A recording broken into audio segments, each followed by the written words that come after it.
Riko, siapkan mobil.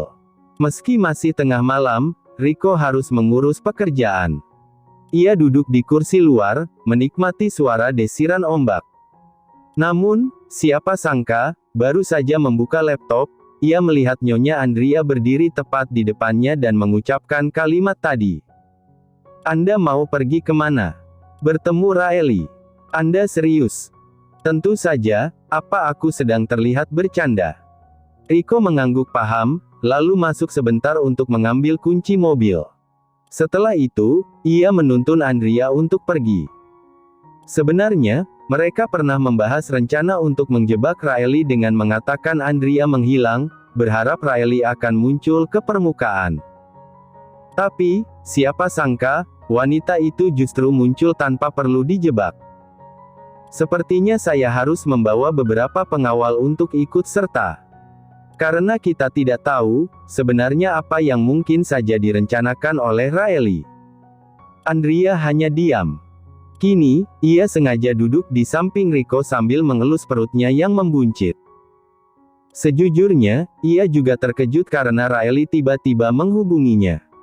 Sekarang, ia sedang mencoba menyusun rencana jika wanita itu berniat mencelakainya. Tuan, tahu Anda pergi. Dia tidak akan memberiku izin untuk pergi. Riko, aku sedang tidak ingin bercanda atau emosi. Karena sepertinya aku harus menyiapkan emosi nanti saat bertemu dengan Raeli. Riko menggaruk tengkuknya yang tidak gatal. Sepertinya, ia sudah salah bicara. Kini, ia memilih fokus pada lokasi yang diberikan Nyonya Andrea. Lokasinya lumayan jauh dari tempat mereka sebelumnya. Riko mencoba melaju dengan kecepatan tinggi karena jalanan sedang sepi. Ia ingin segera sampai dan membawa nyonyanya kembali. U tidak penasaran, siapa tahu Raeli menjebak Anda untuk datang. Kita tidak pernah tahu, karena selama ini dia mungkin saja sendiri, atau entahlah dia bekerja sama dengan siapa. Yang jelas sekarang aku harus bertemu dengannya. Ada banyak hal yang ingin Andrea sampaikan. Ia ingin sekali bertanya, kenapa Raeli bisa melangkah sejauh ini. Padahal, sebenarnya, ia begitu menyayangi Raeli seperti adik kandungnya sendiri. Mereka akhirnya sampai di tempat tujuan, sebuah kafe yang buka 24 jam. Padahal, Riko sempat berpikir negatif, mungkin mereka akan bertemu di pinggir hutan atau tempat sepi lainnya. Ketika Andrea masuk, ia meminta Riko untuk menunggu di luar. Meski begitu, Riko tidak mematuhi perintah itu dan duduk tak jauh dari mereka. Raeli merasa terkejut ketika Andrea datang. Ia langsung memeluk Raeli erat. Hal itu membuat Raeli merasa aneh sekaligus memiliki perasaan bersalah. Dengan cepat, ia mendorong tubuh Andrea untuk menjauh. Kakak, apa-apaan sih? Kesalnya. Andrea menarik satu sudut bibirnya ke atas. Tentu saja memeluk adikku. Memangnya itu tidak boleh? Tidak, siapa yang jadi adikmu? Tentu saja kamu.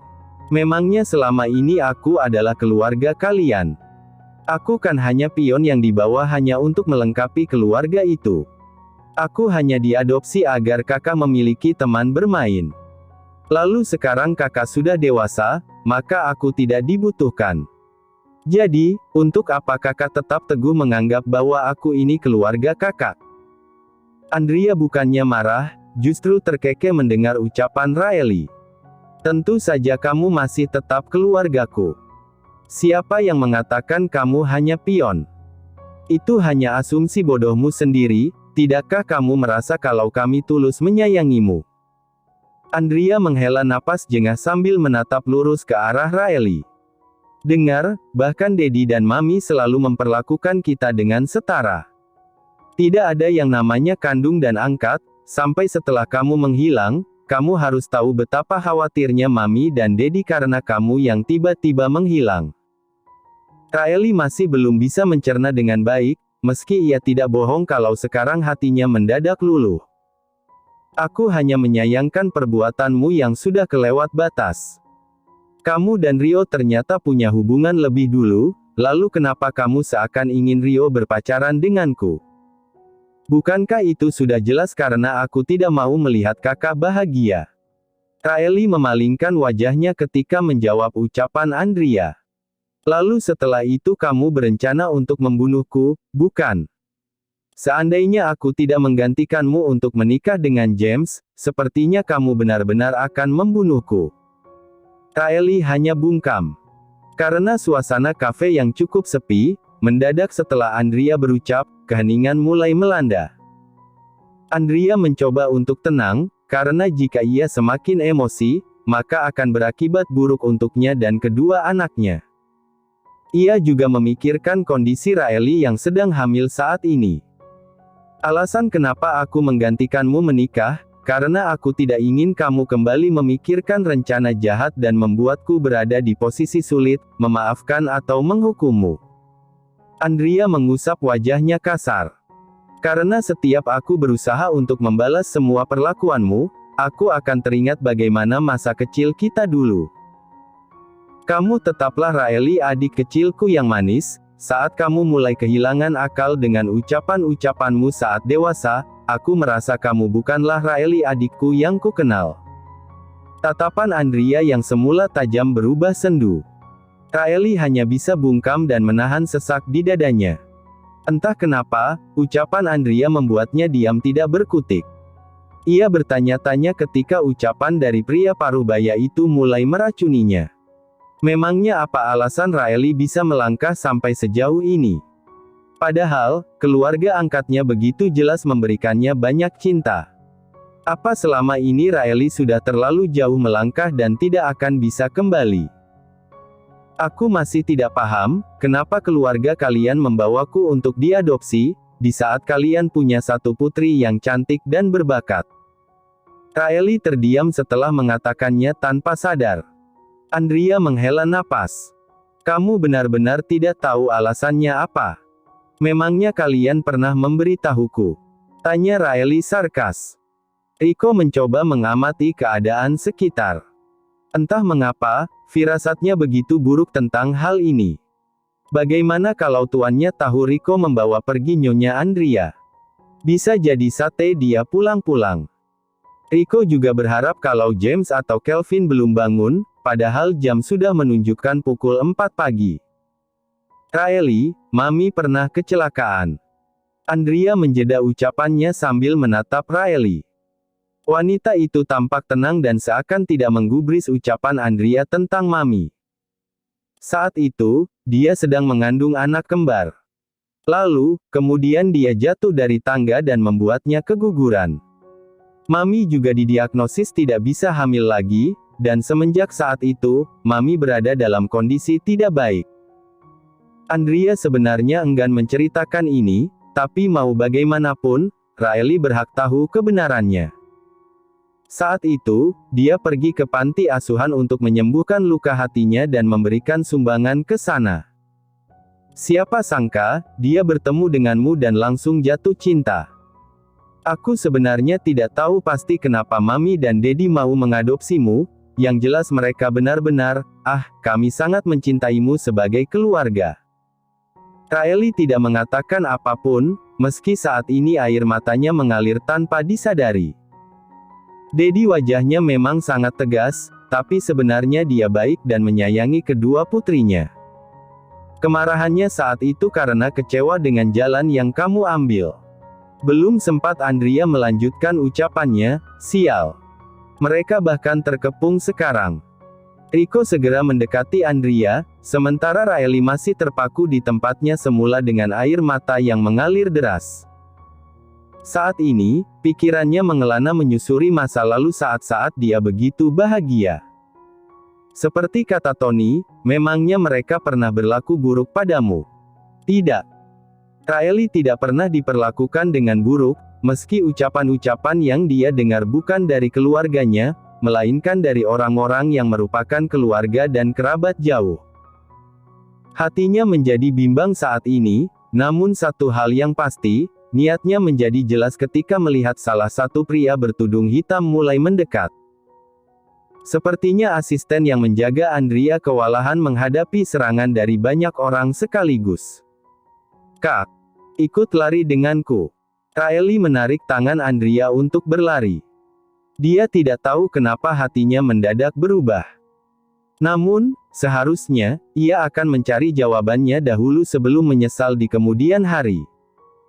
Rico segera berbalik ketika melihat seseorang menarik tangan nyonyanya untuk pergi. Dia harus menghadapi beberapa pembunuh bayaran yang sudah dikirim. Jika Rico berteriak atau pergi sekarang, maka sudah dipastikan mereka akan fokus kepada Nyonya Andrea, jadi sebaiknya dia diam. Sial. Cepat cari Andrea sekarang juga. Kilat marah terlihat jelas dari sorot tajam matanya. Tak disangka, pagi mereka yang damai harus berakhir dalam kehebohan ketika tuannya berteriak memanggil nama Nyonya. Rico juga tidak ada, Tuan. Kelvin berkata dengan panik dan sekarang mengambil ponsel untuk mencoba menghubungi pria itu. Namun, sekeras apapun dia mencoba, dia tidak kunjung mendapatkan balasan. Sesibuk-sibuknya Rico, dia tidak akan mengabaikan panggilan James atau Kelvin. Jika sampai terabaikan, maka Rico mungkin saja berada dalam bahaya sekarang. Tanpa mempedulikan apapun, James segera menarik Kelvin untuk pergi mengikuti jejak GPS yang sepertinya sengaja dinyalakan Rico agar mereka bisa menemukan lokasi di mana Rico berada.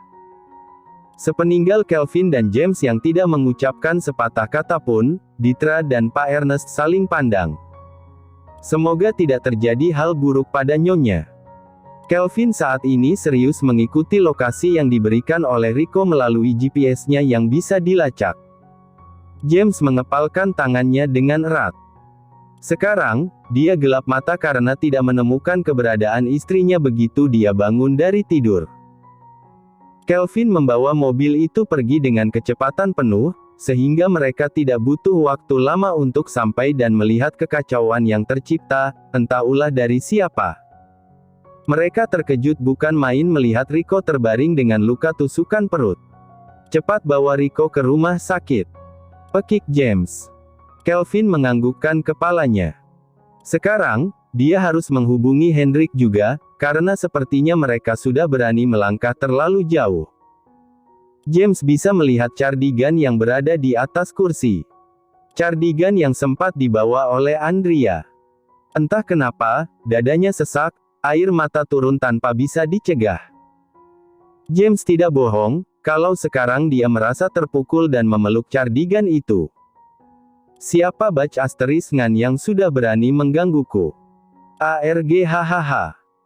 James berlari keluar dari kafe dan kini mencoba mencari sebisanya, namun dia tidak menemukan apapun selain jalan panjang yang terasa tidak berujung. Tuan. Kelvin memekik terkejut ketika melihat James yang kini terduduk di tengah jalan sambil memeluk cardigan berwarna krem yang dia duga milik Nyonya. Bro.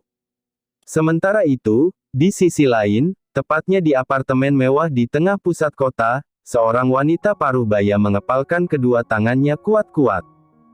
RAELI. Anak kurang ajar itu, kenapa dia menjadi PENGHIANAT sekarang? Perang. Pria paruh baya yang berdiri di sampingnya hanya diam, merasakan perih yang luar biasa ketika Kalia melemparkan gelas kaca ke arahnya dan membuat dahinya memar. Sial. Kalian B0DOH atau bagaimana?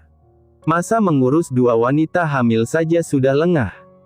Kalia menggila dan melemparkan semua benda yang ada di depan matanya.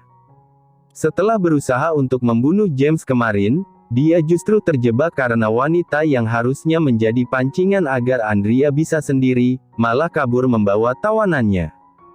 Bodoh. Tony hanya diam, merasakan kemarahan dari majikannya. Entah, perasaannya campur aduk. Sepertinya sekarang keluarga Celestine tidak akan tinggal diam mengetahui dua putri mereka dicelakai seperti ini. Ah sial. Dari awal seharusnya aku tidak mempercayai Ja Asterisang itu. Keluhnya lagi. Kini, wanita paruh baya itu terduduk lemas di tempatnya sambil memegang kepalanya yang berdenyut sakit. Bagaimana dengan pria itu? Apa sudah kalian pastikan dia mati? Tony kembali menunduk. Maaf, Ninovel, saya tidak begitu yakin. Perang. Bodoh. Tuan Alvaro langsung datang ke rumah sakit bersama Tuan Helik. Mereka tampak terkejut ketika mendengar kabar bahwa saat ini Andrea menghilang. Bahkan, James langsung terguncang ketika mengetahui kabar ini.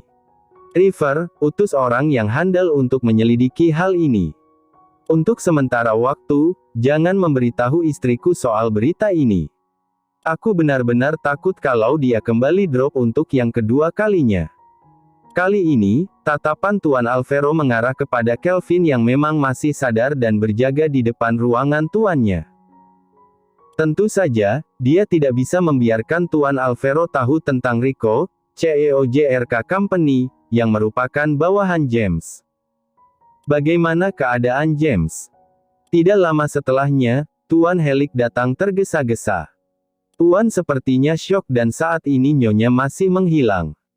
Tuan Helik terkejut bukan main. Kalau Josh tidak membantu memapahnya, maka dia akan terjatuh begitu saja. Semua upaya dikerahkan untuk mencari keberadaan Andrea. Karena Rico belum kunjung sadar, mereka tidak punya bukti atau kesaksian konkret tentang apa yang sebenarnya terjadi di malam itu.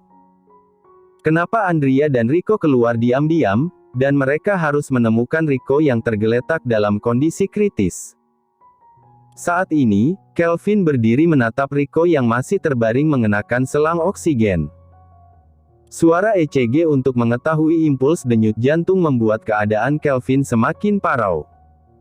Siapa yang telah melakukan hal ini? Aku berharap kamu cepat sadar, Rico. Berbeda dengan Rico yang kritis, saat ini James justru sudah bangun. Dia segera bangkit dari ranjangnya dan keluar dari ruang inap. Dia harus mencari Andrea, apapun keadaannya. James. Suara pria parubaya yang dia kenali membuat pria itu menoleh. Tuan. Hendrik segera mendekat dan membantu memapah James yang seakan limbung dan hampir hilang kesadarannya. Andrea. Hanya satu nama itu yang keluar dari bibirnya. Tuan Helik melihat semuanya. Dia mendadak merasa nyeri di ulu hati, ketika dia berharap kalau saat ini James mungkin saja sudah bisa melihatnya. Tuan Alvaro tidak ada di sana karena sekarang dia mengerahkan semua yang dia bisa untuk menemukan keberadaan Andrea dan juga Raeli. Karena keduanya menghilang, bahkan orang-orang yang diutus mencari Raeli, sekarang punya tugas ganda. Kediaman kedua juga sedang heboh. Sepertinya, ada seseorang yang menerobos masuk, karena terbukti saat ini kamar tuan dan nyonya mereka berantakan. Meski tidak ada barang yang hilang, mereka curiga mungkin saja mereka sempat mencari ke rumah ini, namun tidak menemukan orang yang mereka cari. Siapa yang sudah berani melakukan hal ini? Terima kasih sudah menonton, guys. Jangan lupa klik like jika kalian menikmati cerita ini, subscribe untuk update konten seru lainnya, dan tinggalkan komentar di bawah tentang apa yang kalian pikirkan atau cerita apa yang ingin kalian dengar selanjutnya. Dukungan kalian sangat berarti. Sampai jumpa di video berikutnya.